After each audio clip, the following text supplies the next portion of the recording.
Я запаркую Lexus прямо на поле.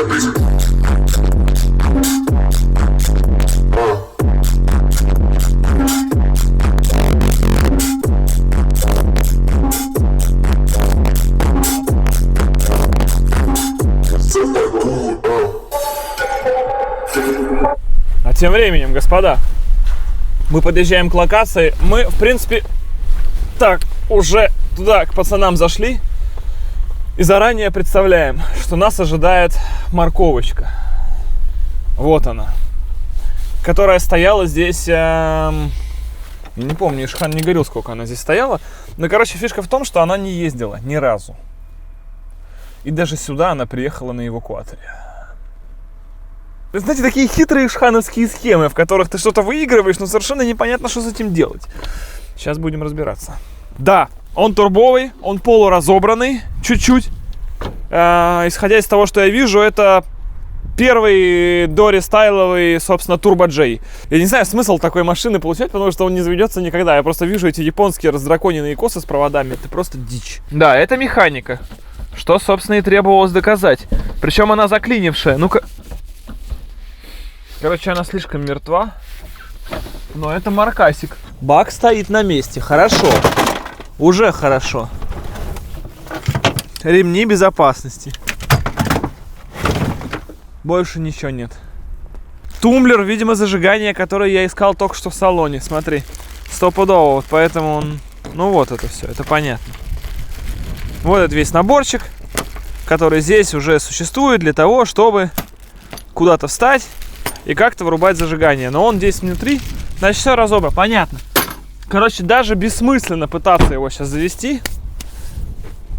Из того, что очень плохо, это даже не то, что он не заводится, а из того, что коробка заклинена, потому что, блин. Короче, по сути, мы выиграли, как я понимаю, неработающий Джей, который можно воскресить по электрике, тогда он заведется. Кузова тут нет вообще, он просто в щи. Возможно, мы даже выиграли 2 марка. Просто мы этого сейчас не видим, потому что шов между марками закрашен краской. А так нам повезло, и это 2 по цене 1. Такое никто даже делать не возьмется, когда столько всего переколхожено. То есть многие электрику даже брать не будут. Они скажут, мы только будем делать электрику с нуля. Это будет стоить как полмарка. Пол электрики мне не выиграть. Все, давай погнали ее, короче, в этот... Сюда, к пацанам.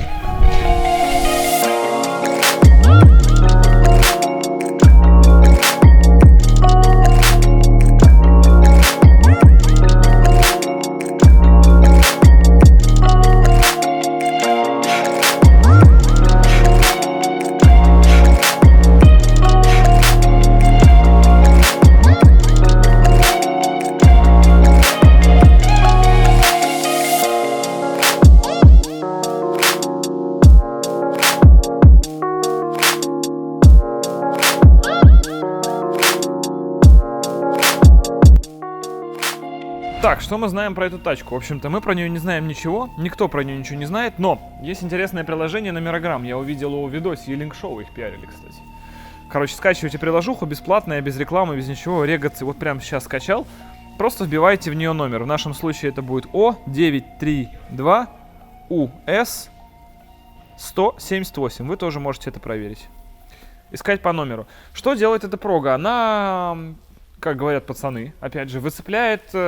номера машины изо всех фото-видеоматериалов, которые только есть в интернете. Объява Drom.ru, видосы на ютубе, Drive 2, ВК, посты где-то в инстаграме и прочее. То есть она вот эту тачку вот сейчас взяла и выцепила все ее фотки. Причем с еще указанием даты, когда эта фотка была запостена. Вот мы видим 18-й год, 16-й год у этой машины, 14-й год. Есть дальше. Вот 14-й год, первое упоминание про этой машины в интернете встречается. Пробег 4800 километров. И стоит на 360 тысяч. И эти фотки она выцепила, видимо, с Drom.ru. Она тогда была вишневая, твою мать. Мы купили не марк, тут даже 3 марка, наверное. Это не 2 марка, это 3 марка, скорее всего, в одном. Причем из них 2 овоща атмосферные и 1 турбовый был. Реально, она вишневая с черным верхом и белой крышей.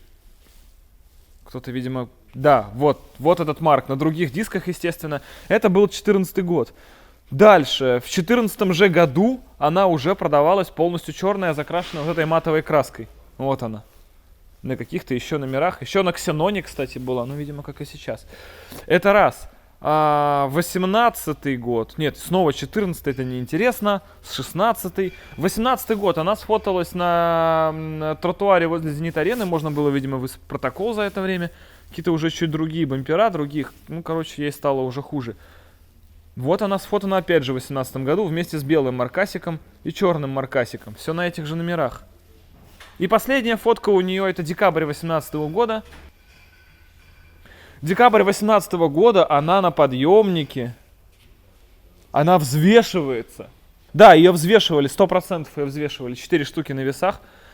Кто-то зачем-то хотел узнать вес Марка. Видимо, сколько из него тонн отгнило, а сколько еще осталось. В связи с этим, видимо, хотели сделать какие-то выводы. Так вот, в декабре 18-го он весил 1384,5 килограмма. О чем мы знаем теперь? Прикольно.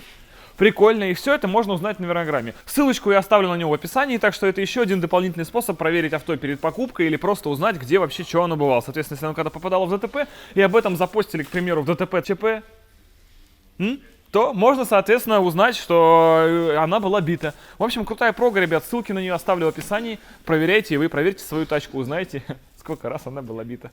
Удачи вам. А мы пошли корчевать Марка.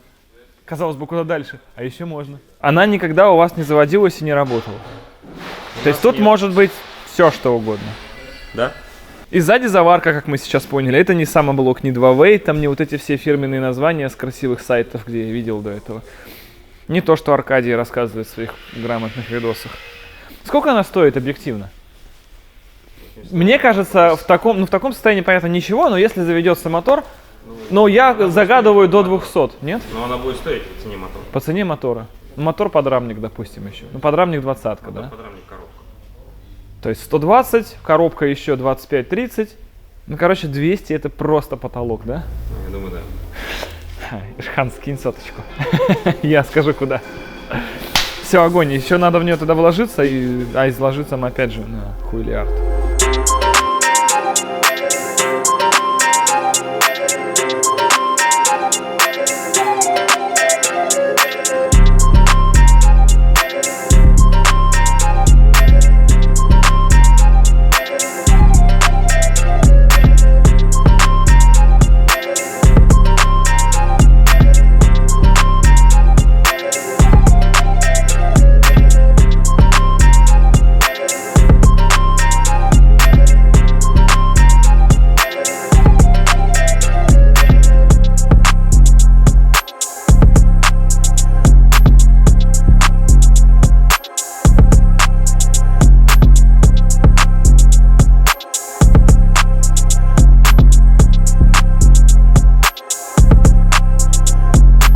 Так, что у нас по низу? У нас по низу низкий дорожный просвет. Это очень хорошо видно, исходя из того, что просто все днище снизу вдавлено в салон. Ну или, по крайней мере, пыталась туда проникнуть. Жеванный Марк, во, все. Это жеванный Марк. Ну, собственно, карабас, понятно, здесь сваренный из двух. Одно, дырка прям туда торчит, я могу потрогать корзину. Заодно посмотреть с этим состояние сцепы даже. Ох, здесь аж по швам начинает дно расходиться, прямо прикольно он получал. Это или корч, который нельзя вообще, можно использовать только на закрытых территориях, не для дорог общего пользования, наверное. Но кому он нужен такой сегодня, потому что он без каркаса, а вкладывать сюда какие-то деньги, есть кузова и поживее, опять же, в которые можно вкидывать каркасы и так далее делать. В общем, да, кузов в металл, а все, что здесь ценного нам досталось, это мотор, коробка, подрамник, кардан, выхлоп, то есть, короче, свап-кит во что угодно другое, еще с нормальным кузовом, на котором или можно ездить по городу, или можно дальше готовить под корч, потому что это кузов, или за бесценок по цене металла его сдать самым отчаянным корчестроителям, которые в него будут кидывать, опять же, свой двиг, или стоимость этой машины в сборе, опять же, не учитывает кузов, то есть это 120 тысяч мотор, рублей 20-15 за карабас, 20 подрамник с более с редуктором, хотя это заварка, такой редуктор на самом деле никому не нужен, если строить нормальную машину, нужно блокировку. То есть это редуктор на выкид, еще рублей 5 на супра-турбовый какой-нибудь редуктор, или морковный, самый плотный, самый прочный. Подвеска вся сток, ничего с ней интересного нету. Стоимость машины в сборе 200 плюс. собственно, все, что мы имеем. Таким образом, мы сейчас что можем взять с этой тачкой? Взять и навалить? Нам ничего не мешает. То есть столбы, березы, мне вообще ничего не страшно. За этот кузов переживать никакого смысла нет. Днище все уже отпихано до нас. Мотор, походу, скоро приедет. Надо отдохнуть.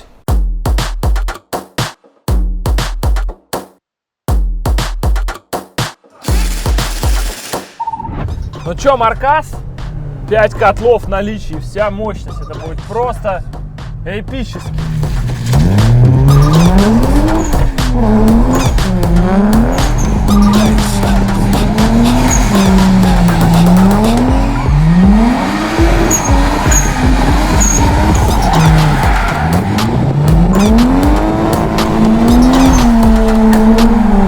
Да!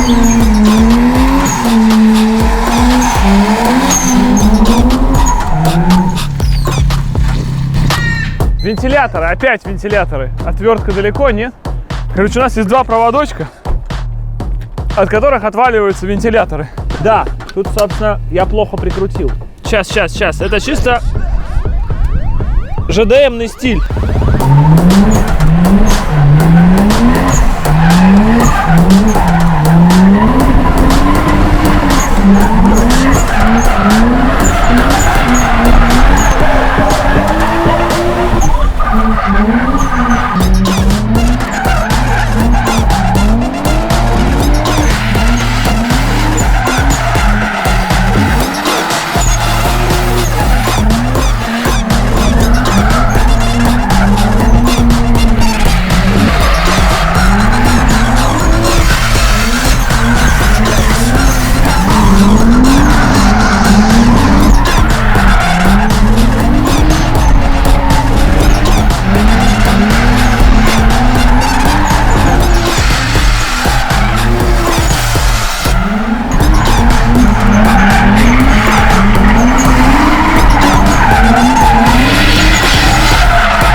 То есть я не могу, мне умом непостижимо одно. Я иду, типа, у меня зад налево, я вижу твой нос прямо вот у меня под правым ухом, здесь практически чешет, и в этот момент я переставляюсь. Куда ты деваешься? Куда ты деваешься в эту секунду? Перед тем, как перекладываться, ты же делаешь такое небольшое вот углубление. Есть оно? Вот ты едешь, и ты перед тем, как переложиться... Все, кроме меня, говорят да, я не знаю. Ну ты это по-любому делаешь, это такая как Это вы перекладываетесь, а я пытаюсь, чтобы не развернуло, понимаешь? Ну вот инстинктивно, пытаясь что-то там исполнить, я такой, ты такой провалился, я вижу, что ты провалишь, значит ты собираешься перекладываться, и я здесь в принципе... И в этот момент ты как бы так чуть-чуть назад, типа, да? Я уехал, переложился. Я на самом деле чуть раньше перекладываюсь. На самом деле, если я переложусь вместе с тобой, ты переложишься, я переложусь, ты от меня отстанешь. Я обычно раньше... Ты говоришь, как будто в РДС выступаешь. Да, а чем заезды отличаются? Если едешь в полную дырку, я больше не вижу прикола в этом. Ну, типа, ехать вот аккуратно, но я не вишу в этом смысла. В общем, я тот самый счастливый человек, который только начиная учиться дрифту, поехал с топ-пилотом в парный дрифт. Ну, среди меня точно. Да, при этом человек, который скажет, что он ездил где-то примерно 3 часа, за 8 проездок парных развернулся только первый раз, в первом заезде. Вырежи все остальные 5, да? Все, окей, договорились. И никто ничего не слышал, все отлично. Слушай, спасибо тебе огромное, я прям кайфанул сегодня. Я вот сейчас уеду с культуры заноса прямо на каком-то эмоциональном подъеме. Но у меня никогда в жизни так не получалось. Никогда в жизни так не получалось. Я считаю, что здесь, наверное, 30% заслуга Марка, 30-40 твои, потому что вот то, что ты мне сейчас вложил в голову. Давай скажу, не то, что и удача. Плюс тебе, но к тому, что я проехался на нем, он непростой. Возможно, исходя из того, что ты мне перечислил машины, которые ездил до этого, они не были... Да, УАЗик хуже дрифтит, да. Ну да. То есть, если, даже с нашей машины взять, со школьной, он сложнее. Прям, там есть мелочи, которые... И ты считаешь, что для новичка это критично? Если я ничего не понимаю, я считаю, понятия что надо не ехать имею. на всем. Вот это вот лично мое мнение. То есть, вот прям на всем. Не рулит машина Ультратанк, асфальтоукладчик, Да, да, фура, да, едем КамАЗ, опять, едем на все. КамАЗ. Сел, поехал. сама. Не мне тебе рассказывать про КамАЗ. Да, это точно. Слушай, в общем, пацаны, культура заноса не ради рекламы, здесь нет каких-то денег и прочего. Просто это то место. Я попробовал разные места в городе, честно. Это огромная площадка, очень лояльные инструкторы. Да, и минимальный шанс того, что при вашей ошибке что-то может пойти не так, а ведь мы все за безопасность. Конечно. А это прежде всего. А если вы знаете, что ничего с вами не будет, то вы раскрепощаетесь и едете, как ты говоришь, во всю полную дырку. Все, мне нужно учиться говорить как дрифтер. Я же проехал почти конфиг, значит, я, наверное, дрифтер. Едем дальше.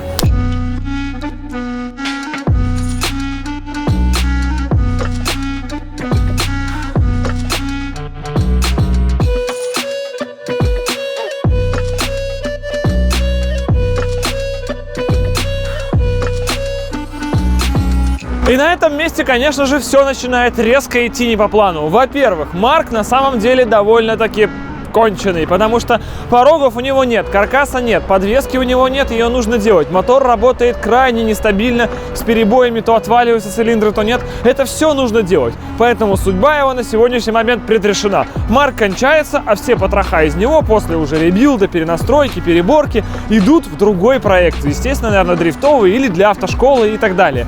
Поэтому с Марком нужно провернуть эксперимент. Мы всегда хотели мотануть Марк на столб. Столб, Марк, столб, знакомьтесь, все вроде как круто, но все столбы в этом городе чьи-то. Намотаться на столб на самом деле очень дорого. Помимо самого столба вы еще должны будете оплатить работы по его внедрению, работы по подключению обратно электричества, которое из-за этого кончилось, еще куча дорожной техники. Поэтому мы пошли, господа, другим путем. Во-первых, мы купили свой личный столб. К этому столбу мы подводим свои личные рельсы. В-третьих, вам для этого понадобится мототрек, автотрек, кроссовый трек. В нашем случае Парголова Кросс. Наши классные друзья, которые на своей территории нас любезно приютили и позволили нам все вот это здесь строить. Помимо этого нам понадобится, ну и вам, если вы захотите, Автовалера. Это канал на ютубе, у них есть свой инстаграм, у них есть ЗИЛ, у них есть столько всего. И они нам в этом всем крайне помогают. Мы берем трос от Автовалеры, и это фактически так. Ставим Марк на нашу самую железную дорогу, привязываем его тросом через блок к Раптору, который принадлежит руководству Парголова Кросс, и все это сейчас будет пытаться разогнаться в наш столб. Для того, чтобы это все лучше скользило, рельсы мы смазали маслом. Масло мы взяли экологически чистое, подсолнечное, оно же биоразлагаемое, то есть на землю никто никаких химикатов не выливает. Это запрещено регламентом Кросс Парголова. Сами рельсы сделаны из трубы квадратного сечения 60 мм, а шпалами у нас служит обычная доска 50 мм. Да, все это в виде неизбежности приводится к столбу, который закопан на 2,5 метра аж вглубь, чтобы Марк его точно завалить не смог. Таким образом, если все пойдет по плану, Ford Raptor резко втапливает по газам, а Марк на этой тележке, не используя никаких колесиков, по подсолнечному маслу скользит на гипотетической скорости километров 60 в час боком стойкой ровно в столб. Если все это совпадет, мы сейчас будем большими красавчиками. Если нет, у нас не будет ни Марка, ни столба, ни рельсов, ни денег на все это потраченных. Позор. Начинаем. Но в итоге у нас не получилось, потому что, оказывается, тележка без роликов не скользит даже по подсолнечному маслу. Этого никто не мог предположить. Поэтому на следующий день собираемся все снова, варим новую тележку уже на колесиках, берем другой трос, который прочнее и тоньше, не оказывает сопротивления вращению через блок, и пробуем снова.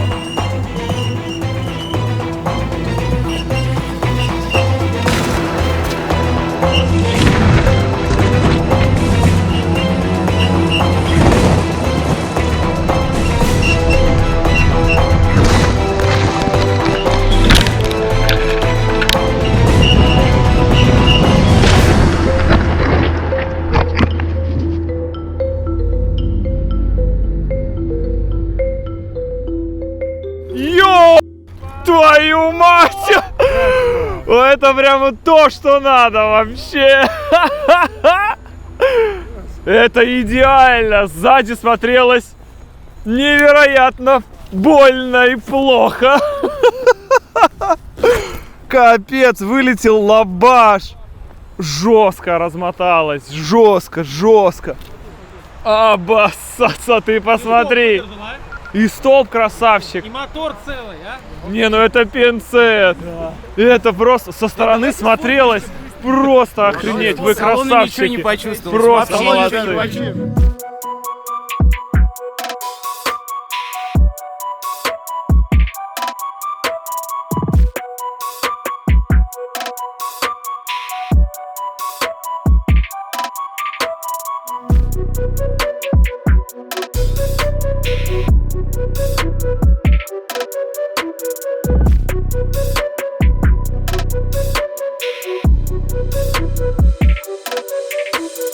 Так, короче, надо сейчас, знаешь что, для номерограмма вот еще одну фоточку в инсту сделать, и теперь он будет в базе. И те, кто потом купит от него документы, смогут по этим номерам его пробить и понять, что машинка точно не бита, не крашена, и что с ней все в порядке. То есть теперь это в любом случае отсвечивается в интернете, и никто уже при выборе автомобиля, если он воспользуется номерограммом, соответственно, его не купит.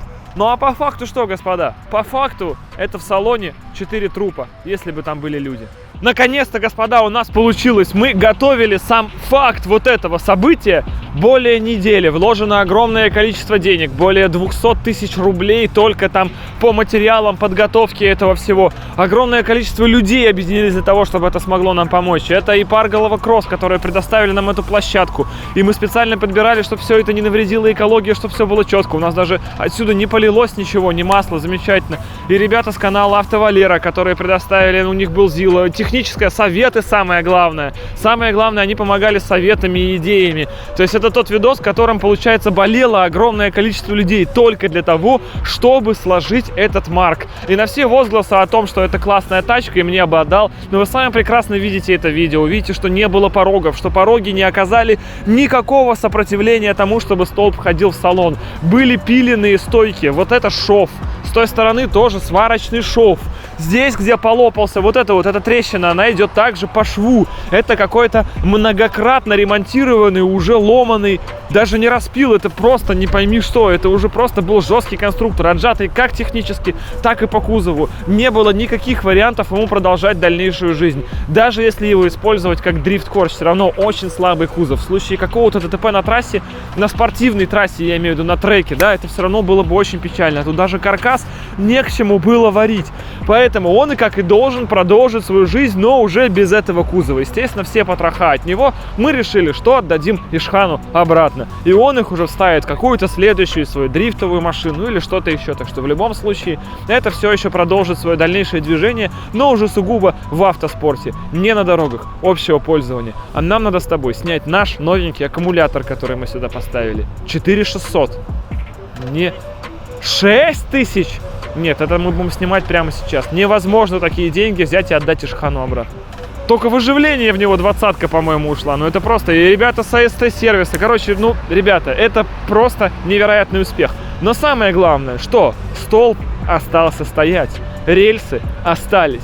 А это значит, весь январь вы будете, скорее всего, наблюдать невероятные встречи вот этого объекта с различными другими объектами. Нам же все-таки интересно, а если сотки в лабаш?